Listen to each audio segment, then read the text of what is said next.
Վարկի համար բանկ գնալիս ավելի լավ պատրաստվեք։ Դրամատները խստացրել են քաղաքացիների վարկունակության գնահատման պահանջները, բայց դա չի նշանակում, որ վարկ չեն տրամադրում։ Ավելի բարդացել է միգուցե վարկավորման գործընթացները,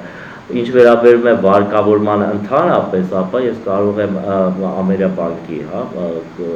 անունից խոսել, որ մենք չենք դադարեցրել վարկավորումը,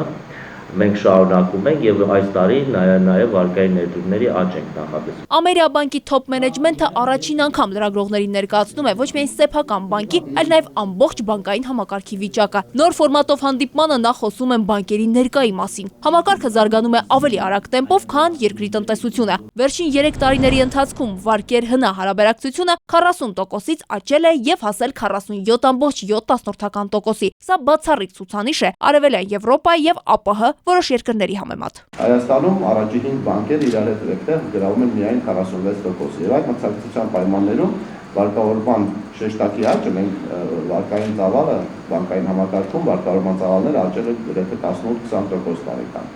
որի արդյունքում մենք հասել ենք այդ ցուցանիշին 47.7% համախառն ներքին արդյունքի նկատմամբ։ Ակտիվների եւ ավանդների բարձր մակարդակի շնորհիվ են դրամատները վարկավորել քաղաքացիներին ու տնտեսությունը։ Անցած տարի բանկերը 21% ավելացրել են վարկերի տրամադրումը։ Իրավաբանական անձանց վարկերը նախորդ տարվա ընթացքում աճել են 23%-ով։ Սա ամբողջը միայն ընդհանուր բանկային բոլոր բանկերի միջինացված տվյալներն են։ Վարկավորման աճի համար կարևոր է շահութաբերությունը։ Վերջին տարիներին դրա բարձր մակարդակը ոգևորել էր բանկերին չխնայել դրամ ու առատ ֆինանսավորել տնտեսվարողներին։ Բայց հիմա շահութաբերությունը պակասում է, ակտիվները դառնում են քիչ շահութաբեր։ Այդ ցուցանիշով Հայաստանը արդեն զիջում է ԱՊՀ եւ հարևան երկրներին։ Բանկային համակարգի էֆեկտիվության ցուցանիշները այսօր բավական ցածր են եւ իրականում